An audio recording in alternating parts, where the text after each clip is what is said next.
He collapsed in the middle of the hospital lobby, gasping for breath, clutching his chest. Nurses walked past. Doctors glanced at him. No one stopped. To them, he was just a janitor, not worth their time. But what they didn't know, the man they ignored wasn't just any worker. He was about to become their boss, and their choice to turn away, it would cost them more than they ever imagined. For years, Marcus had worked the late shift at the hospital, mopping floors long after the doctors had gone home. He moved quietly, unnoticed, just another uniform blending into the background. But what no one realized was that Marcus wasn't just a janitor. He was a man with a past, a future, and a secret. Today was his last shift.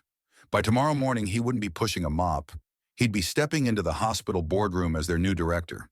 He had worked for this moment, earned every bit of it. But as he wiped down the halls, he had no idea.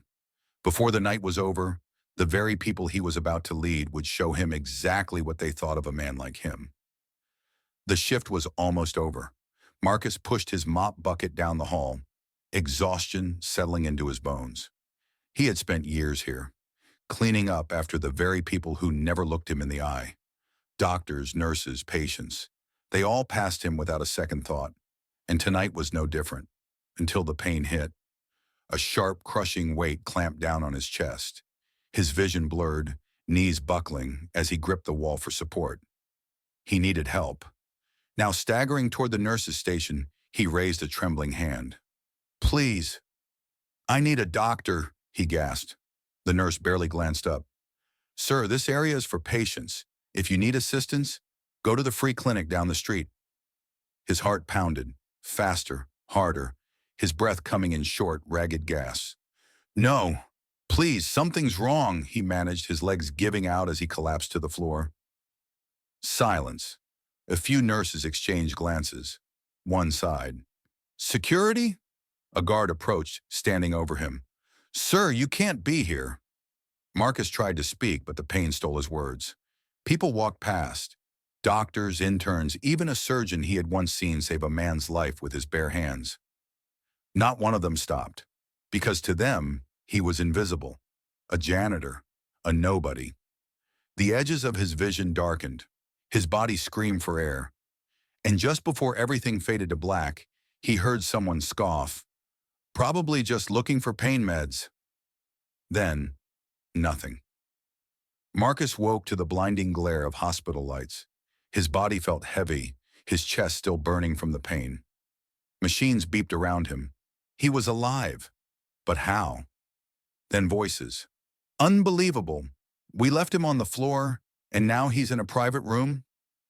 Marcus turned his head slightly. Two doctors stood outside his room, whispering.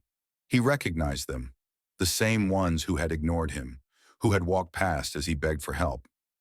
They still didn't know. A deep voice cut through their murmurs. "Meet your new hospital director, the man you left to die in your own lobby." Silence. One of the doctors let out a nervous chuckle. That's a joke, right?" No one laughed. Marcus watched their faces shift, from confusion to shock, then something else. Fear. They had refused to treat him, dismissed him as nothing. And now the man they had ignored held the power to change everything. For the first time, they truly saw him. But the damage was already done. Marcus sat at the head of the long conference table, the same doctors and administrators who had ignored him now shifting uncomfortably in their seats. Some avoided his gaze. Others glanced at the door, as if hoping for an escape. But there was none. He placed his hands on the table, his voice steady. "Yesterday I was a janitor in your eyes. Not worth a second look. Not worth saving." He let the silence sink in, watching as guilt flickered across their faces. "Tell me, if I had died on that floor, would any of you have even remembered my name?" No one answered. This wasn't just about him. This was about every patient who had been ignored because of their skin color, their job, their status. The unspoken biases that determined who lived and who didn't. Changes were coming. Policies would shift. Training would be required. But Marcus knew this was bigger than one hospital, one incident. Because how many others had been left to suffer in silence? How many names had been forgotten? This time he had survived, but how many won't? The question now wasn't what had happened to him. It was, how many more times will this happen before the world finally opens its eyes?